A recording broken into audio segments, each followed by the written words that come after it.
Welcome to crack pieces. आज हम लोग भारतीय संविधान से लगभग 50 प्रश्नों को करेंगे और ये प्रश्न ऐसे हैं जो करीब सभी परीक्षाओं में पूछे जाते हैं। बस होता क्या है, उसका तरीका अलग होता है, प्रश्न वही होते हैं। भारतीय संविधान ऐसा है जिसमें कुछ नया ज़्यादा नहीं होता है, कुछ कुछ होता है, जैसे संशोधन हुआ कुछ, और इसी तरह कुछ एक आध मतलब कि कुछ जुड़ गया, आर्टिकल जुड़ गया या फिर भाग जुड़ गया या संशोधन हुआ या एक्ट बन गया, ये सभी को थोड़ा पढ़ना होता है। वो करंट बेसिस पे जुड़ते जाते हैं, लेकिन इसका जो ट्रेडिशनल है वो वैसे ही है। और ये एक बार इस पेपर पे अगर पकड़ हो जाती है तो गलती नहीं के बराबर होती है। तो चलिए करते हैं हम लोग। बहुत ही महत्वपूर्ण प्रश्नों को आज लिया है मैंने, तो चलिए करते हैं। फ्रेंड्स, पहला प्रश्न है, भारत का राष्ट्रपति किस प्रकार के आपातकाल की उद्घोषणा कर सकता है? तो फ्रेंड्स, यहाँ जो उत्तर है, यहाँ उत्तर होगा राष्ट्रीय आपात।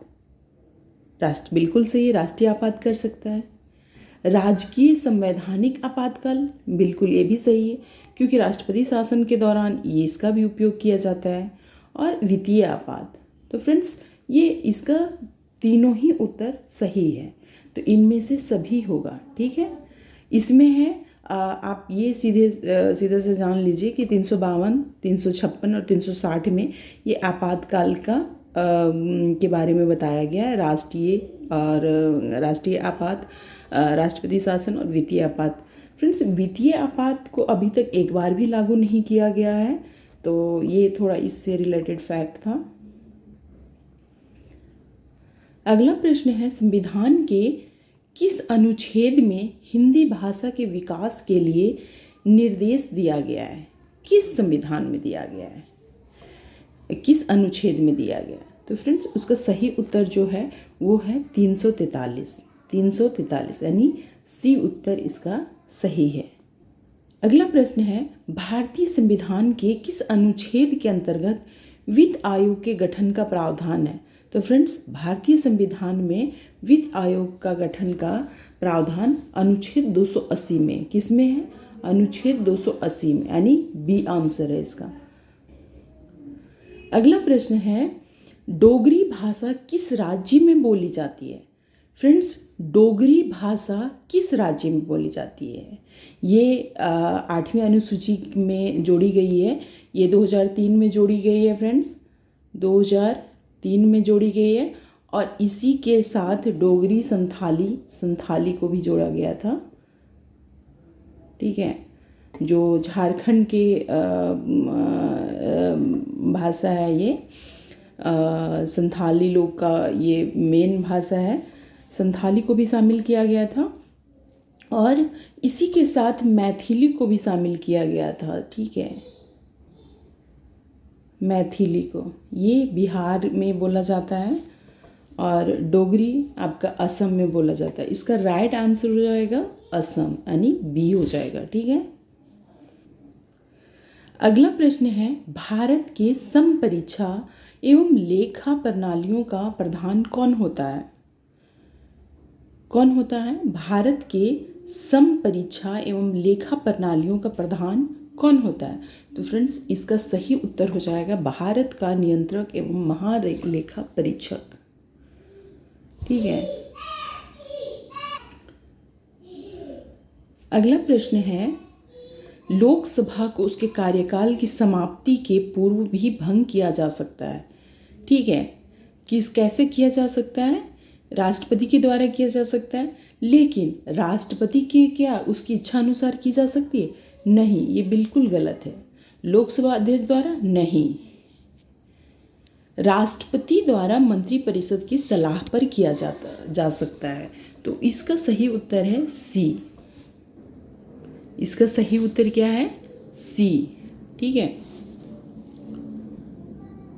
फ्रेंड्स, अगला प्रश्न है, भारत के संविधान में प्रथम संशोधन अधिनियम कब आया था? कब संशोधन किया गया था? तो ये है, इसका सही उत्तर हो जाएगा 1952। ठीक है, 1952 में पहला संशोधन हुआ था। फ्रेंड्स माफ़ करिएगा, ये 52 नहीं है, 1951 है। भारत के संविधान में प्रथम संशोधन अधिनियम 1951 में हुआ था। ठीक है, इसका सही उत्तर बी हो जाएगा। अगला प्रश्न है, प्रधानमंत्री की नियुक्ति राष्ट्रपति करता है, यह किस अनुच्छेद में वर्णित है? तो फ्रेंड्स इसका सही उत्तर है 75, आर्टिकल 75। ठीक है। अगला प्रश्न है, अविश्वास प्रस्ताव किस सदन में लाया जाता है? अविश्वास प्रस्ताव किस सदन में लाया जाता है? तो फ्रेंड्स इससे अनुमान लगाइए कि अविश्वास प्रस्ताव उसी में लाया जाएगा जहाँ से सरकार बनाई जाती है, यानी जहाँ बहुमत दल का नेता चुना जाता है, या फिर बहुमत होती है, या फिर मतलब कि सरकार जैसे होता है कि हमें ये होता है कि अविश्वास प्रस्ताव का ये हमेशा निचला सदन में लाया जाता है। कहाँ लाया जाता है? अविश्वास प्रस्ताव हमेशा निचला सदन में लाया जाता है। ठीक है। और ये राज्यसभा में अविश्वास प्रस्ताव नहीं लाया जाता है, क्योंकि जो बहुमत दल का नेता होता है लोकसभा का, उसी को चुना जाता है प्रधानमंत्री के रूप में। ये किसी भी सदन में नहीं होगा, सिर्फ लोकसभा में होगा। ठीक है। लोकसभा का उल्लेख कहाँ है फ्रेंड्स? तो ये 81 में है, आर्टिकल 81 में है। ठीक है। और इसका है 80 में। ठीक है, मुझे लगता है मैं सही हूँ। राज्यसभा 80 में है और लोकसभा 81 में है। ठीक है। अगला प्रश्न है, निम्नलिखित में से किस संघ शासित क्षेत्र के प्रशासक को प्रशासक कहा जाता है? ठीक है। तो फ्रेंड्स प्रशासक कहा जाता है हमारा यूनियन टेरिटरी को के जो शासक हैं उसे प्रशासक के रूप में जाना जाता है। कहीं कहीं उपराज्यपाल के रूप में जाना जाता है, कहीं कहीं प्रशासक कहा जाता है। तो प्रशासक कहाँ कहा जाता है? तो दिल्ली में तो नहीं कहा जाता, क्योंकि यहाँ मुख्यमंत्री चुन के आते हैं। ठीक है। और कहाँ कहा जाता है प्रशासक? तो इसका सही उत्तर क्या हो जाएगा फ्रेंड्स? इसका सही उत्तर हो जाएगा लक्षद्वीप। क्या हो जाएगा? लक्षद्वीप। अगला प्रश्न है, राज्यसभा के लिए नामित प्रथम फिल्म अभिनेत्री कौन थी? तो इसका सही उत्तर हो जाएगा नरगिस दत्त। कौन? नरगिस दत्त। Mother India Nargis Dutt. अगला प्रश्न है, अगला प्रश्न क्या है? तो राज्यसभा के उपसभापति का निर्वाचन कौन करता है? तो फ्रेंड्स राज्यसभा के जो उपसभापति का निर्वाचन होता है वो राज्यसभा के सदस्यों के द्वारा किया जाता है। ठीक है। और राज्यसभा के सभापति होते हैं उपराष्ट्रपति। ठीक है, पीठासीन अधिकारी। फ्रेंड्स यहाँ प्रश्न है, किसी विधि के प्रश्न पर सर्वोच्च न्यायालय से परामर्श लेने का अधिकार किसको है? तो ये परामर्श लेने का अधिकार है राष्ट्रपति को है। ठीक है, राष्ट्रपति को। अगला प्रश्न है, राष्ट्रपति के चुनाव में विवाद होने पर किसकी सलाह ली जाती है? तो राष्ट्रपति के चुनाव में अगर विवाद होता है तो किसकी सलाह ली जाती है? तो फ्रेंड्स इसका सही उत्तर हो जाएगा चुनाव आयोग का। ठीक है। अगला प्रश्न है, लोकसभा में अनुसूचित जाति एवं जनजातियों के लिए सीटों का आरक्षण संविधान के किस अनुच्छेद में है? तो लोकसभा में अनुसूचित जाति और जनजातियों के विवाद के लिए सीटों का आरक्षण के लिए किस अनुच्छेद में उल्लेख किया गया है? किस अनुच्छेद में किया गया है? फ्रेंड्स यहाँ प्रश्न को ध्यान से पढ़ना है, क्योंकि यहाँ पे पूछ रहा है, सभी में नहीं पूछ रहा है, सरकारी नौकरियों में नहीं पूछ रहा है। यहाँ पे पूछ रहा है कि लोकसभा में अनुसूचित जाति एवं जनजातियों के लिए सीटों का आरक्षण का संविधान के किस अनुच्छेद में उपबंध है?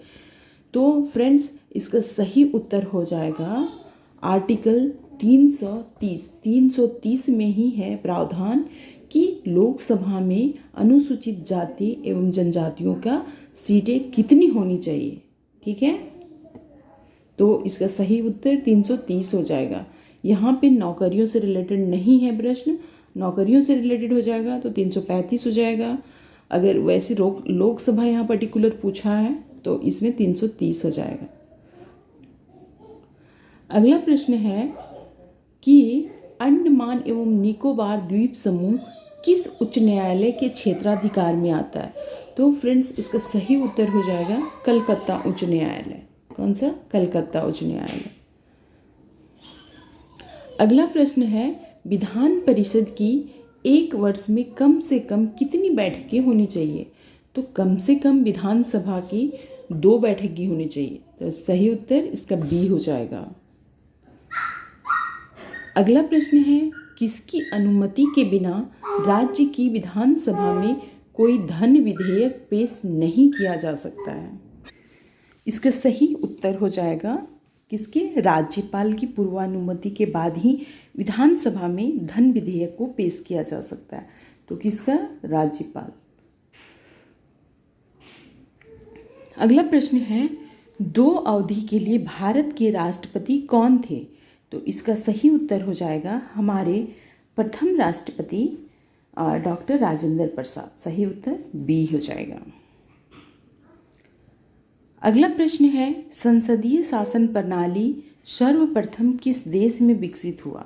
यहाँ पे पूछा है संसदीय शासन प्रणाली किस देश में विकसित हुआ। तो फ्रेंड्स इसका सही उत्तर हो जाएगा ब्रिटेन।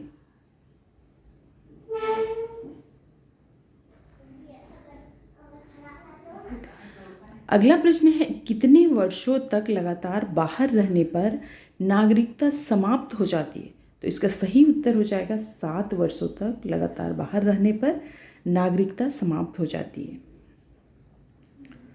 अगला प्रश्न है राष्ट्रपति पद के उम्मीदवार के लिए अधिकतम आयु कितनी होनी चाहिए।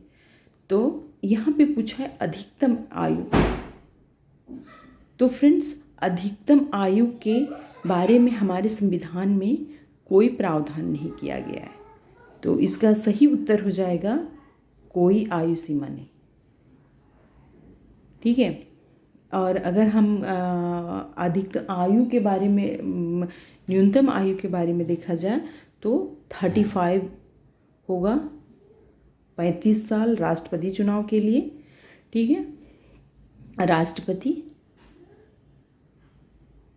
और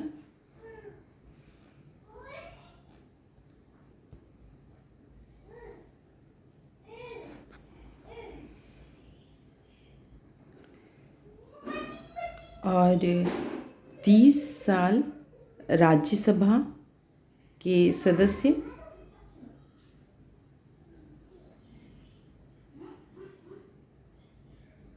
राज्यसभा और 25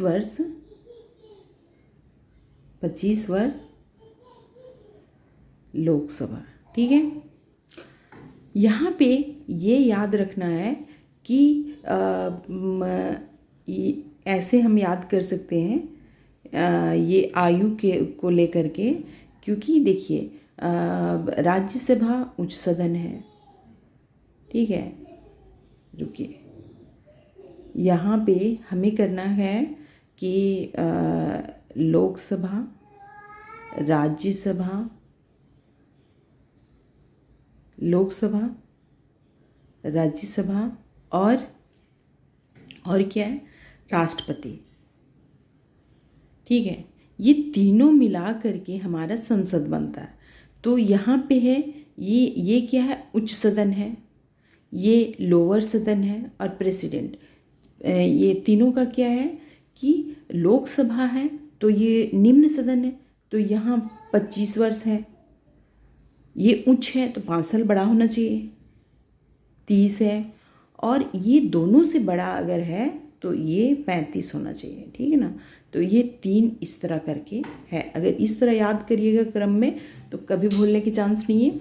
और इसी क्रम में फिर हम याद कर सकते हैं आर्टिकल हम याद कर सकते हैं। राज्यसभा ये बड़ा है, ठीक है, लोकसभा छोटा है। ठीक है, राज्यसभा कहाँ है? 80 में है। लोकसभा 81 में है। याद हो गया। अगला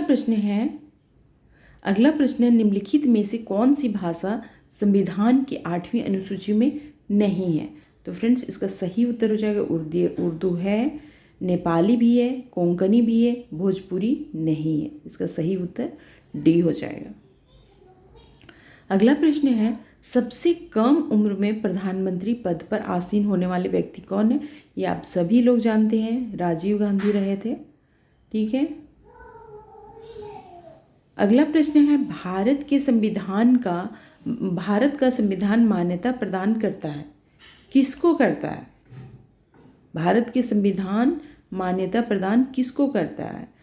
केवल यहाँ पे धार्मिक एवं भाषाई अल्पसंख्यकों को, केवल धार्मिक अल्पसंख्यकों को, केवल भाषाई अल्पसंख्यकों को, या इनमें से कोई नहीं? तो फ्रेंड्स इसका सही उत्तर हो जाएगा धार्मिक एवं भाषाई अल्पसंख्यकों को। ठीक है। अगला प्रश्न है कैबिनेट मिशन के विषय में कौन सा सही नहीं है? तो कैबिनेट मिशन के विषय में कौन सा सही नहीं है? ठीक है। तो इसका सही उत्तर हो जाएगा पाकिस्तान की स्वीकृति। फ्रेंड्स नहीं था ये। प्रांतीय समूहीकरण था, संविधान निर्माण का अधिकार था, भारतीय सदस्यों वाला अंतरिम मंत्रिमंडल भी था, लेकिन पाकिस्तान की स्वीकृति नहीं था। अगला प्रश्न है भारतीयों को वर्ष 1947 में सार्वभौम सत्ता सौंपने की योजना निम्न में से किस नाम से जानी जाती है? तो फ्रेंड्स इसका सही उत्तर हो जाएगा माउंटबेटन योजना। ठीक है। अगला प्रश्न है मार्ले मिंटो या मिंटो मार्ले सुधार का उद्देश्य क्या था? तो इसका सुधार का उद्देश्य था पृथक निर्वाचन प्रणाली। अगला प्रश्न है किस वाद ने संसद को मौलिक अधिकार में संशोधन का अधिकार दिया था? किस वाद ने संसद को मौलिक अधिकार में संशोधन का अधिकार दिया था? तो केशवानंद भारतीवाद में दिया था। ठीक है। अगला प्रश्न है संविधान के अंतर्गत बंदी प्रत्यक्षीकरण समादेश जारी करने का अधिकार किसमें निहित है? तो फ्रेंड्स उच्च तथा उच्चतम न्यायालय दोनों में है। ये आपका संवैधानिक उपचारों का अधिकार है, आर्टिकल 32। ठीक है। मौलिक अधिकार है ये, हम उच्चतम न्यायालय और उच्च न्यायालय दोनों में ही कर सकते हैं, याचिका दायर कर सकते हैं। और इसमें है बंदी प्रत्यक्षीकरण में होता है कि 24 घंटे के अंदर मजिस्ट्रेट के सामने सशरीर उपस्थिति करने की मांग कर सकते हैं। अगला प्रश्न है लेखा परीक्षण का मुख्य उद्देश्य किसके व्यय पर नियंत्रण करना होता है? तो किसके व्यय पर नियंत्रण करना होता है? तो फ्रेंड्स इसका सही उत्तर हो जाएगा कार्यपालिका। अगला प्रश्न है भारत के नियंत्रण एवं महालेखा परीक्षक की नियुक्ति संविधान के किस अनुच्छेद के तहत की गई है? भारत के नियंत्रक एवं महालेखा परीक्षक की नियुक्ति किस अनुच्छेद के तहत की गई है? फ्रेंड्स इसका सही उत्तर हो जाएगा आर्टिकल 76। आर्टिकल 76 में भारत के अटॉर्नी जनरल का प्रावधान किया गया है। अगला प्रश्न है संयुक्त प्रवर समिति में कितने सदस्य होते हैं? संयुक्त प्रवर समिति में कितने सदस्य होते हैं? फ्रेंड्स इसका सही उत्तर हो जाएगा 45। अगर प्रवर समिति रहता तो 30 उत्तर हो जाता। ठीक ना। संयुक्त प्रवर समिति में 45 सदस्य होते हैं। अगला प्रश्न है सार्वजनिक लोक लेखा समिति में राज्यसभा के कितने सदस्य होते हैं? तो सार्वजनिक लोक लेखा समिति में राज्यसभा के सदस्यों की संख्या कितनी है? इसका सही उत्तर हो जाएगा 7। ठीक है। अगला प्रश्न है प्राक्कलन समिति में सदस्यों की संख्या कितनी है? तो प्राक्कलन समिति में सदस्यों की संख्या 30 है। ठीक है। अगला प्रश्न है भारत में संसदीय समिति प्रणाली की शुरुआत निम्न में से किसकी सिफारिश पर की गई थी? फ्रेंड्स भारत में संसदीय प्रणाली की शुरुआत निम्नलिखित में से किसकी सिफारिश पर की गई थी? किसकी सिफारिश पर की गई थी फ्रेंड्स? फ्रेंड्स, इसका सही उत्तर हो जाएगा इनमें से कोई नहीं। अगला प्रश्न है, भारतीय संविधान के किस भाग में संघीय न्यायपालिका का उल्लेख है? तो फ्रेंड्स, इसका सही उत्तर हो जाएगा भाग 5। अगला प्रश्न है, निम्नलिखित में से किसके अंतर्गत भारत में सर्वप्रथम सर्वोच्च न्यायालय की स्थापना हुई? तो सर्वोच्च न्यायालय की स्थापना कब हुई थी? ये हुई थी 1773 के रेगुलेटिंग एक्ट के तहत। कब हुई थी?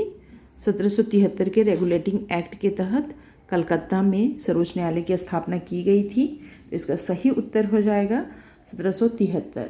जो पहले न्यायाधीश थे वो थे सर एलिजा एम्पे।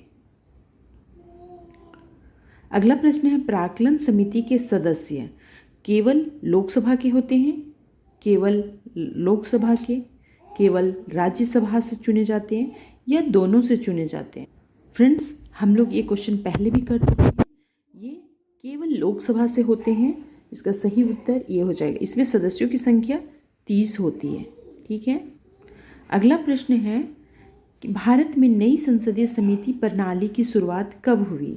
भारत में नई संसदीय समिति की प्रणाली की शुरुआत कब हुई? ठीक है।